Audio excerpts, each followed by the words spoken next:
Welcome back to Generational Dr. Wealth, a personal finance show for doctors. This podcast is for educational entertainment purposes only and does not constitute financial, legal, or tax advice. Always consult your own professionals. Hello. Welcome back to the Generational Dr. Wealth show. My name is Dr. Ifedi. And my name is Ifedi. And this is the Q&A episode of Step 6, Create Your Sinking Funds. But before we get into that, what kind of personal updates do you have going on? Personal updates. It's been a very busy season. Absolutely. We have been traveling a lot. So this weekend, I'm glad we have the opportunity to just take a step back, relax, stay at home, and do a staycation. Let's see. Office is doing well.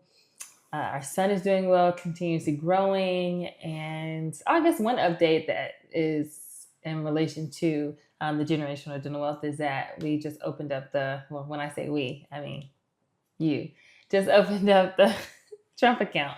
So that has been going well. It's great to see. We know a lot of people had questions about the Trump account. They're unsure if it was a real thing, if it would actually be beneficial to them.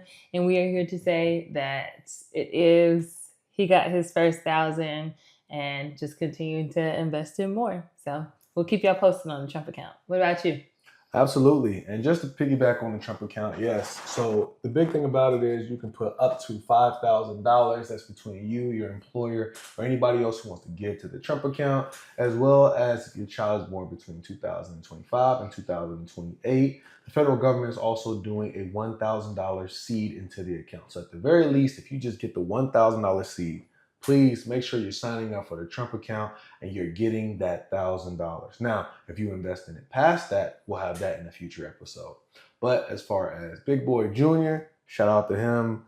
He got his $1,000 and we went ahead and maxed out his account while we were at it because we are on, again, step 6, create your sinking funds. And this is one of the sinking funds that we have for our home and our lifestyle. And for you out there, we're going to answer questions about personal situations on how you should go about creating your sinking fund. But before we get in that just a little bit further, I do want to make sure I did not miss this opportunity to shout out my younger brother Kingsley and Shayi. They got married this past weekend in Atlanta, Georgia. My co-host, man, that's my guy. I'm wishing him nothing but life. I'm excited to see their union continue to blossom and grow. Amen. So if you see Kings or you see Shayi, make sure you wish them a happy marriage. All right. So before we hop into it, let's get a little background on what exactly a sinking fund is before we hop into the questions today. So Dr. Ifedi, can you let us know what is a sinking fund? So a sinking fund is basically you prepaying for a future expense that you know is coming your way. Like I like to say, most people don't have financial emergencies. They're suffering from a lack of financial preparedness. But these sinking funds allow you to now position yourself to alleviate those financial pressures that are coming your way. Again, we know Christmas is coming up every single year. It shouldn't be a surprise when you have to buy somebody a gift. That's not an emergency. When you know somebody's birthday's coming up and you have a birthday trip, that's not an emergency. When it comes to sending your kids to college, if you've been living with them for 18 years and you say, hey, they're pretty smart, that's not an emergency. Right. See, emergencies are things that are unforeseen and had nothing to do with your financial plan. For instance, you have a home, like a once-in-a-generation hurricane that hit North Carolina last year that completely flooded the western part of North Carolina. That's the kind of stuff you can't foresee. Right. I had colleagues who had practices flood out. That is a true emergency. Now, it's not saying that these things are not important. It's saying that we have an opportunity to prepare for them ahead of time. So we talked about the 3 sinking funds that we use personally, and that's number 1, a personal sinking fund. That's for anything that's 2 years or less that pertains to our personal life goes into our personal sinking fund. Then from there, we have our business sinking fund. That's anything that's 2 years or less that pertains to our businesses. Anything that goes to that goes into our business sinking fund. Now, anything that's personal or business future expenses that's over 2 years, we put into our investment funds. Now, again, our son is 1 year old. So it's 529 goes into our investment fund. Now, when thinking about buying a car soon, that will go into our personal fund if it's in less than 2 years. It just all depends on the timeline and the actual reason that you're using it. So think about it in those 2 different ways. Is it 2 years or less? That'll tell you, is it personal or business or is it going in the investment fund? If it's less than 2 years, you need to decide, is this a personal expense or is this a business expense? Easy way to divvy it up like that. And again, And if it's over 2 years, you put it into your investment fund. Those are the 3 minimum accounts you need. Because even if you don't own a practice, you're dealing with some type of business in your life. Regardless, you probably have continued education you need to go to. You probably have licensure renewals. All that will go into your business sinking fund. Now, if you don't own a practice, your business sinking fund is probably going to be a little bit smaller, and your personal sinking fund is probably going to be a lot larger compared to somebody with a business. It's just all important to know where you are. So let's hop into some Q&As. What do we got? All right, sounds good. So we have Dr. Thompson here, and Dr. Thompson is a general dentist. Her income is $295,000, and she wants to know, her and her husband want to buy their forever home in the next 3 years. Should they be investing that money or keeping it in a dedicated home down payment fund? So, as we just talked about, and it's probably going to be a theme of a lot of the questions that we deal with here. If it's over 2 years, then it's going to go into our investment fund. Now, the fact that they're thinking about 3 years, I would really want to know, is this like a solid 3 years, or can this float and be a lot further out? Right. You know, let's say if it's going to be 3 years or longer into the future, then I would definitely suggest putting this into your investment account. And the reason I say that is because having time on your side can do amazing things. Do you know what the stock market did across the last 3 years? On average? Or over the last 3 years, what do you think it did? 12%. It did a lot more than 12%. It had almost a 25-year gain, almost a 20-year gain, and last year almost an 18 to 20% gain. Wow. And that's just the last 3 years, meaning if you would have put $100,000 into your investment fund, that investment fund will probably be sitting closer to $160,000 to $180,000. So understand, yes, it could be in our personal or our business fund, but that's usually going to be a high yield savings account, a money market account that's going to get you 2, 3, or 4%. When we're putting this into the investment account, we're understanding we have time on our side. Because if things crash in the stock market, understandably, that can happen anytime. To go back up. You have 3 years to allow things to bounce back. And then guess what? If they don't bounce back, worst case scenario, you might have to put buying that house, push that back a little bit. Because if the stock market is crashing for 3 consecutive years, there's probably other things going on in the economy that we need to be cognizant of. So I have a follow-up question. With this, if they put this in an investment account, will they be penalized depending on what type of investment account they put it in? Like if it's a Roth IRA, if it's a brokerage, like absolutely. Are there any options for them to determine which investment account they put it in? So that's a really good question. And it's important to understand which investment account that you're talking about.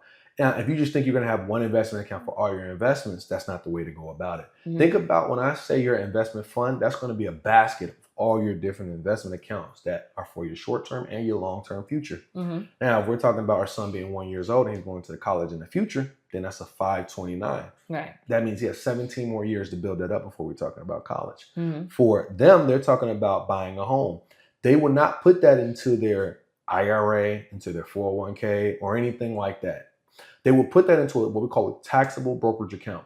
This one allows the most flexibility. It has no caps on how much you can put on it any given year, and you can take it out any given time. And more importantly, because they keep the money in the account for 3+ years, they get what we call favorable tax rates on capital gains, meaning that there's 2 main ways you can be taxed when it comes to an investment account.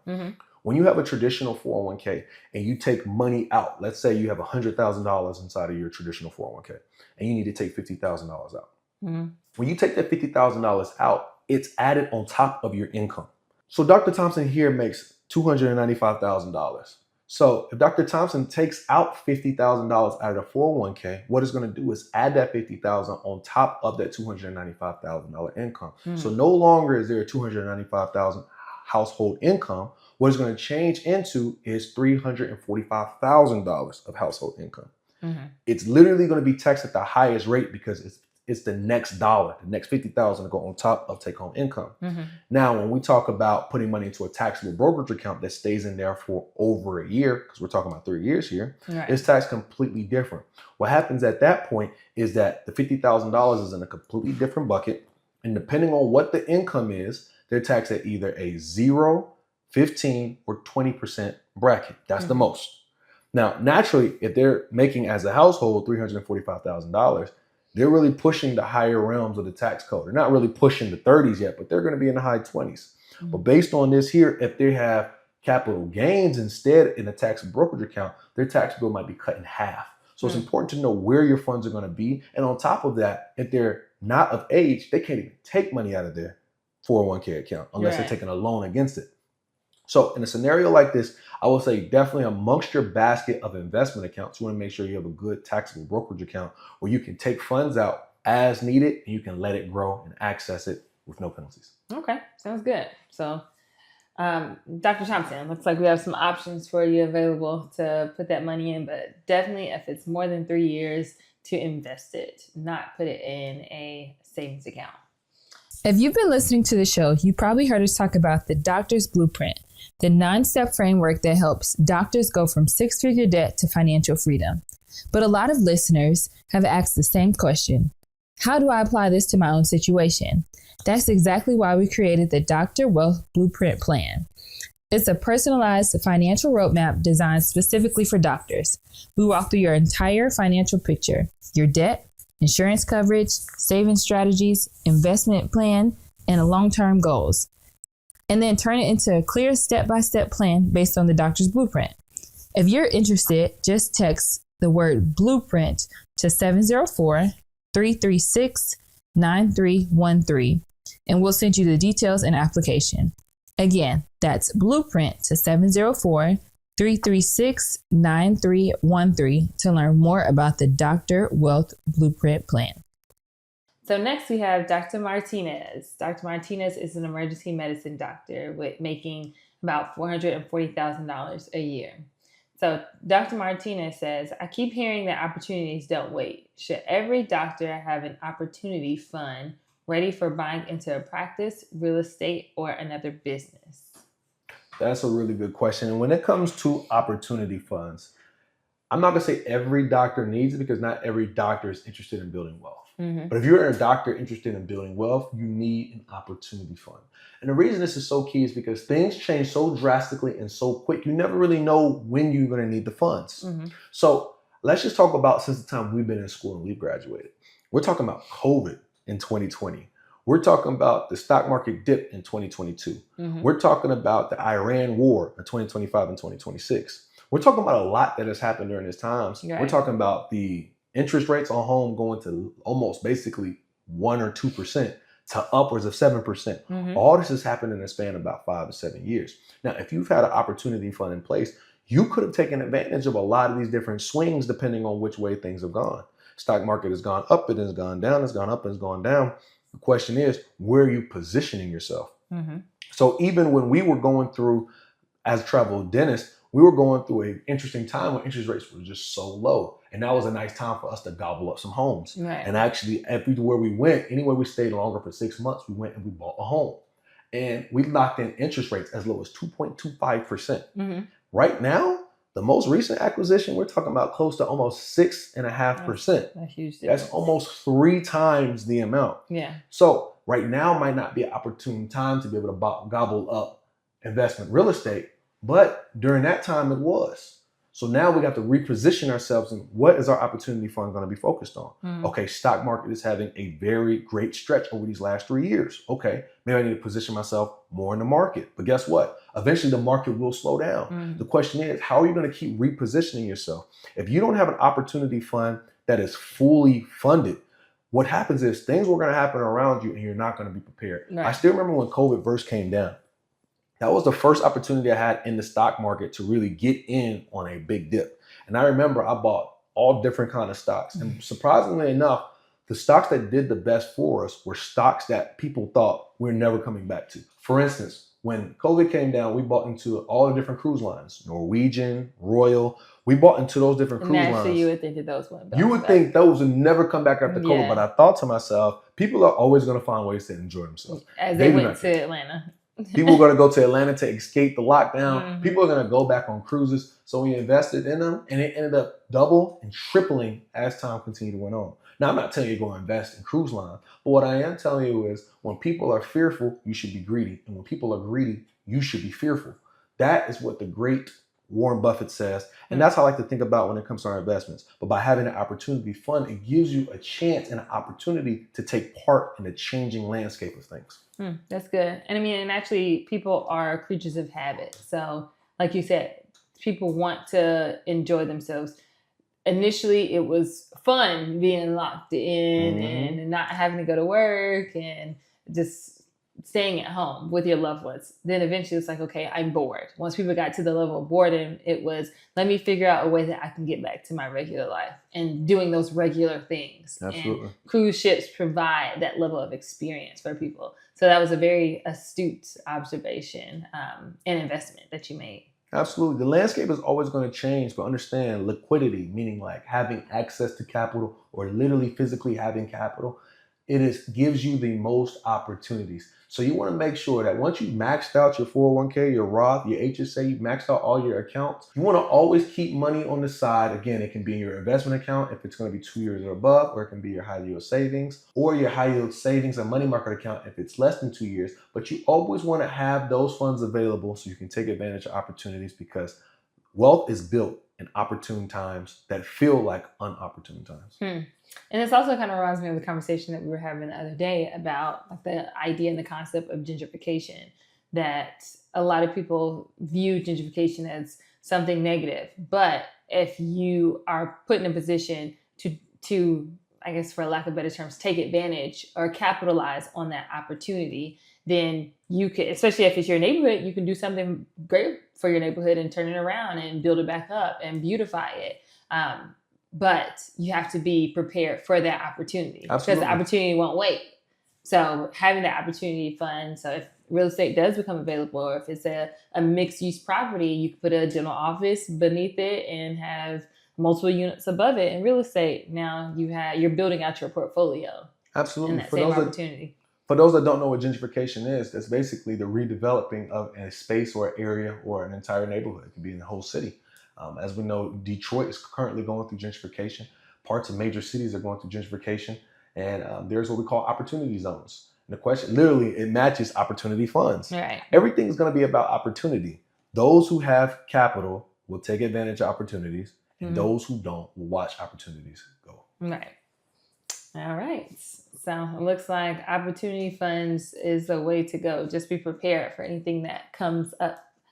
Next, we have Dr. Patel. And Dr. Patel is a pediatrician, and her income is about $240,000 per year. The question that she has is, we just had our first child. Should we start funding a 529 immediately, or should retirement and our freedom fund still come first? Let's not forget the blueprint. Because if you're not here on step 6, create sinking funds, I don't want your personal wealth being moved into future wealth for education. See, understand, your child can always get a loan to go to college, but you can't get a loan for retirement. So it's important that we follow these steps. Step number 1, making sure we insure our foundation. We have our malpractice insurance. We have our income protection insurance. We want to make sure we have our life insurance. Step number 2, we want to make sure we create our freedom fund. Step number 3, we want to make sure we cut the wealth killers. Step number 4, we want to make sure we fund and continue to fund our freedom fund. Step number 5, we want to invest. And now we're at step number 6. If we've already done invest, we maxed out our 401ks, we maxed out our HSA, we maxed out our Roth IRAs. Then if you want to invest in your child's 529, go for it. Absolutely. But what I will say is, trust me, your kids would rather you not be a financial burden to them than pay for their college. Because you could pay for their college, but then in the future, you're going to have to take care of them. Right. See, the thing is, you don't want to be a burden to your children. I'm sure they'd rather you make sure you're taken care of in your 401k and them take out a student loan than you paying for their college and completion and then you having to fund their entire retirement. That's just not ideal. So you have to love your kids enough not to be a financial burden to them one day. And by following these steps, you're ensuring that you've covered yourself first. You put your oxygen mask on now, and then now you can take care of everybody else. But if you don't put your oxygen mask on and you end up passing out before you can take care of everybody, now the 529 is not funded, your retirement is not funded, nothing is funded. So we have to do things in the proper steps. But guess what? One sneaky way to fund a 529, even if you're not at step number 6, is what we do.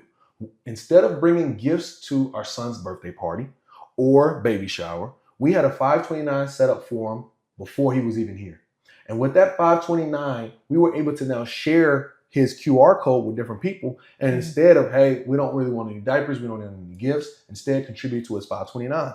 That way we can make sure that his funds that people are giving on his behalf never get mixed in with our personal funds. Give straight to his 529, and it'll continue to grow in his name for him. That's a nice way to, even if you're not at step number 6, you're not taking your funds and putting it into the 529, but you're allowing everybody who loves this child and wants to see this child succeed to contribute to this child's future. That's good.